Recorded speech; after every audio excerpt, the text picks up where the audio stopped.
folks, and welcome to this week's car news. We're starting off with this one. It's 3 out of 4 electric vehicle owners unhappy with the UK's public charging system. This comes from Sky News. A poll of almost 1,500 drivers of electric and plug-in hybrid vehicles by which highlights difficulties many motorists face in finding a charger that works. Almost 3/4 of electric vehicle owners are unhappy with the UK's public charging system, a new survey has found. I think that's probably a bit much, a bit of a bold statement. They've only surveyed 1,500 people, but it's probably fairly representative, to be fair. 2 out of 5 reported finding a non-working charger, while 61% have suffered difficulties making payments. Vast majority of EV owners who use public chargers want the option of paying by contactless bank card, the survey also found. 45% of those questioned estimated that the nearest public on-street charge point to their home is more than a 20-minute walk away. Sue Davies from Which said, "Our research shows that public EV charging infrastructure is falling short as many drivers struggle to find reliable charging points in good working order, or are unable to rely on adequate charging points close to their homes. And also a lot of them don't give any consideration for people in wheelchairs, which is unbelievable in this day and age, really. Charging must be easy, reliable and seamless to support people making the move to an electric car." Agreed. This one's BBC. Tesla ordered to recall more than 1 million US cars. Tesla's recalling 1.1 million cars in the US because the windows might close too fast and pinch people's fingers. The world's largest electric vehicle manufacturer has had repeated run-ins with federal safety regulators, whom Chief Executive Elon Musk calls the fun police. Previous recalls have been due to rear-view cameras, bonnet latches, seatbelt reminders and sound system software. Elon Musk criticised the use of the term recall, tweeting, "The terminology is outdated and inaccurate. This is a tiny over-the-air software update. To the best of our knowledge, there have been no injuries." The latest recall covers all 4 Tesla models, specifically the 2017 to 22 Model 3, 20 to 21 Model Ys, Model S and Model X SUVs. No suggestion that any UK cars are going to be recalled at this time, but it might be worth checking with your dealer. I've sold my Audi TT, and I just want to give a shout out to Car Chris. Car Chris has got an Audi TT YouTube channel. He's an absolute mad enthusiast of TTs. Out of the goodness of his own heart, when he saw that my car was up for sale, he offered to sort of spread the word for me, and just seems like a nice chap. Really good videos, so go and check out Chris's channel. The guy that picked up my car came from Birmingham. Nice chap. I think he's got an absolute bargain, despite the fact that it needs a bit of work still, and I'm sorry to see it go. Over at Autocar now, call for referendum to be held over EU car ban. Italian right-wing politician Matteo Salvini says his country's citizens should get the vote on proposed law. Italy's former deputy prime minister has called for his country to be allowed to vote on whether it should adopt laws that would ban the sale of combustion cars by 2035. He claims that Italian car makers such as Ferrari, Lamborghini and Stellantis-owned Fiat would be forced to lay off staff, and it's generally going to be pretty bad for business. The law, which mandates 100% reduction in CO2 emissions from new cars from 2035, would effectively outlaw the sale of petrol, diesel and hybrid powertrains. It's already been given its vote of support by the European Parliament, but still needs signing off by EU member states, with a consultation well underway. The new law will bring the EU in line with the UK, which has already signed off plans to ban petrol and diesel new car sales by 2030, followed by hybrids in 2035. I'm sure I'll see a few comments about that. New road signature technology poised to accelerate autonomy. Bosch's road signature technology uses localization to improve the accuracy of driver assistance systems. Without going too deep into this, it looks like fairly impressive technology. It's actually going to take data from cars travelling along the road, and AI is going to learn the slight nuances of all the different routes and roads, and it will just constantly evolve. And that will be things like the severity of bends, signage changes, structural features. So they're building this based on anonymous data coming from VW Mark 8, data sent to the VW Cloud, or that for any other car making customer, and shared with Bosch Cloud to keep multi-layer high-resolution maps updated.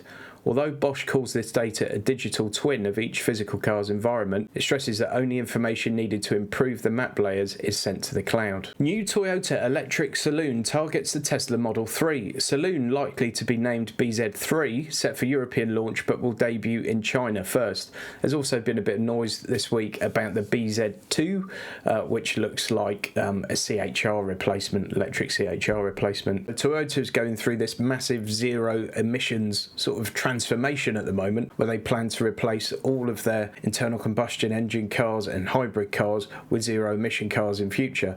They've been very vocal about the fact that they don't necessarily agree that EV is the only answer, so they're also looking at hydrogen and all sorts of other things possibly in future. But it's clear that they feel that they could sort of gain a bit of ground by attacking that Tesla Model 3 client base, and lots of the traditional car companies must be looking at that. So the interesting bit is there's a picture here of a car called 𝗖𝗵, which is a new partnership between Toyota and BYD, and it's set to result in the BZ3 using Chinese firm's innovative blade lithium iron phosphate battery technology. That's said to be much safer and much more energy dense than the traditional lithium ion batteries that most car companies are using. So that should mean less weight, more range, which is great. I think the key for its successful failure will be two things really: price and range. They need to get 300 miles of range in that for people to consider it a Tesla rival, in my humble opinion. All-electric Skoda Octavia in the works to join new EV lineup. Skoda's bestseller will go electric and join at least 4 other new Skoda EVs in the lineup. I'd say before that, there's going to be a new internal combustion engine Skoda Octavia, and if it looks anything like this, it's going to be a bit of a beaut. As that grille's covered in, I'm guessing that's going to be the EV version, but I hope they make the combustion engine one look similar, because that is a good looking car. There's not a great deal of detail in there, so I won't go too much further into that. A new Volvo EX90 flagship electric SUV coming on the 9th of November. Range-topping Volvo EV to get innovative safety tech and use the new SPA2 platform. So this car's going to be launched in 2023, but I'm a bit worried by this bit. The production car will ditch physical controls for a cleaner and simpler driver environment. Most of the functions will be controlled through a large format central touchscreen using operating software developed by Google, as first adopted by the XC40 Recharge and Polestar 2. Now, Tesla have done that very successfully. Despite everything being handled by a touchscreen, it actually works really, really well. Other manufacturers haven't taken the integration of physical controls to a complete sort of software system anywhere near as well as Tesla have. Hopefully, the fact that Google are designing this in conjunction with Volvo, rest assured that it will be done well, but let's wait and see. The jury's out on that one for now. No information yet, but we haven't got too long to wait.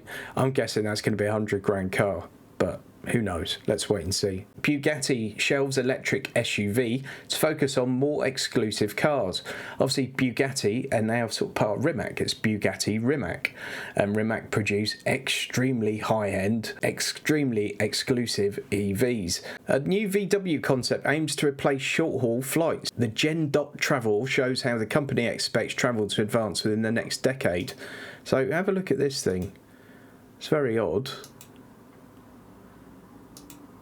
Sort of a weird pod kind of affair.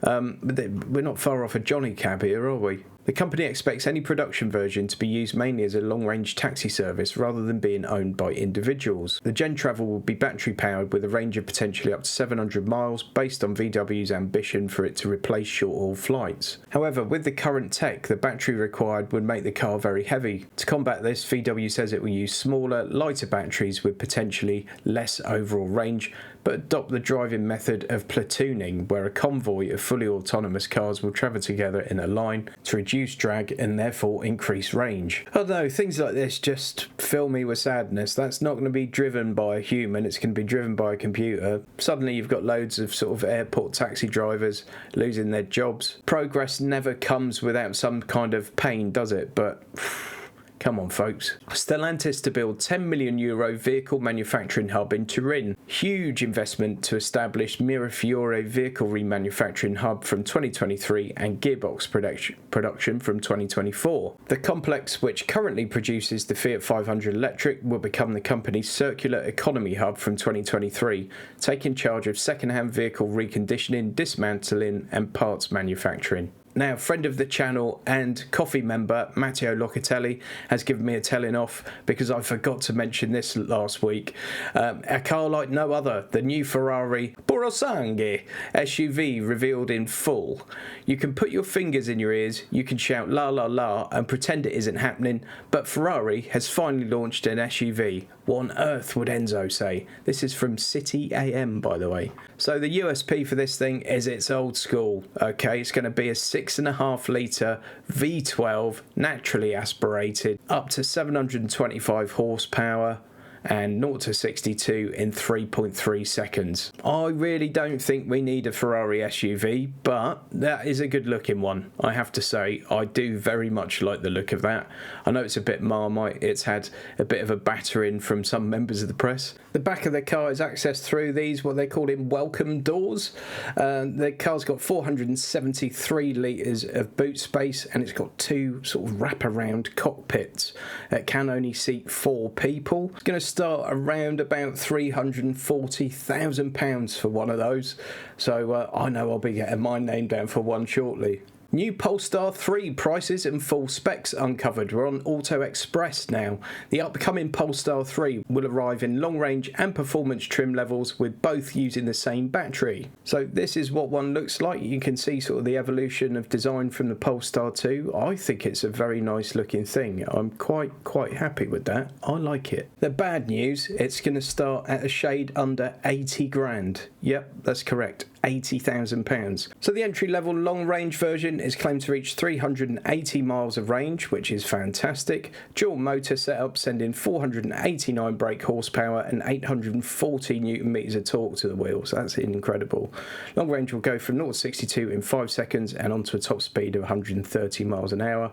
It will cost from £79,845. Above this is the performance model at £85,500, which unsurprisingly is more performance focused.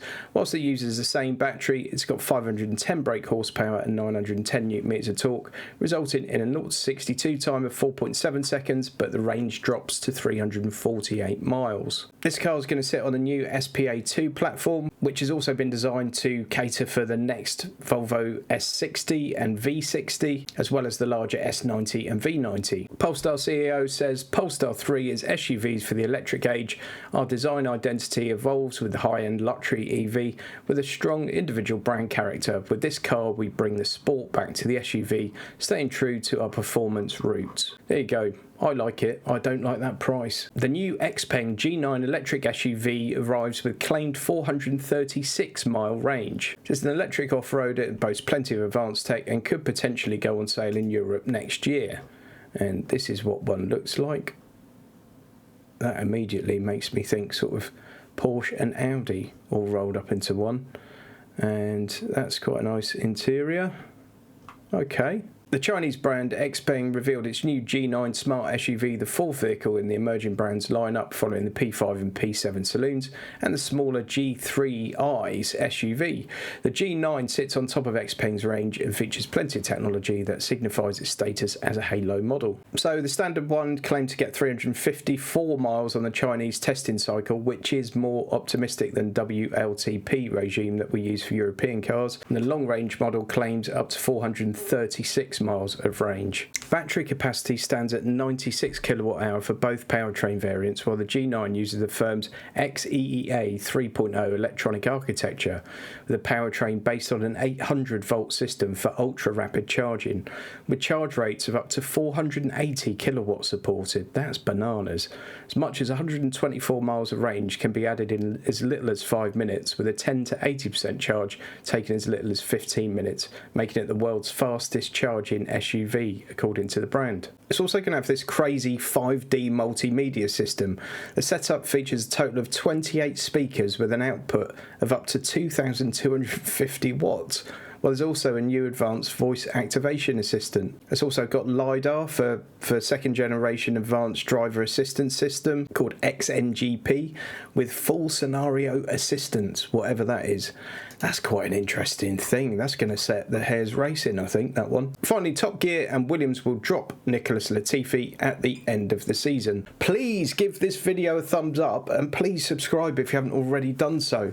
These news videos are getting less and less popular and I'm getting fewer new subscribers from them. So please like, share, subscribe if you watch these videos regularly. If this is not the first one you've watched, or indeed if it is the first one you've watched, please subscribe, please give it a thumbs up, and thanks once again to all of you that buy me a coffee. It's much appreciated. Go and watch this video over here next. I'm fairly confident you're going to like it. See you soon.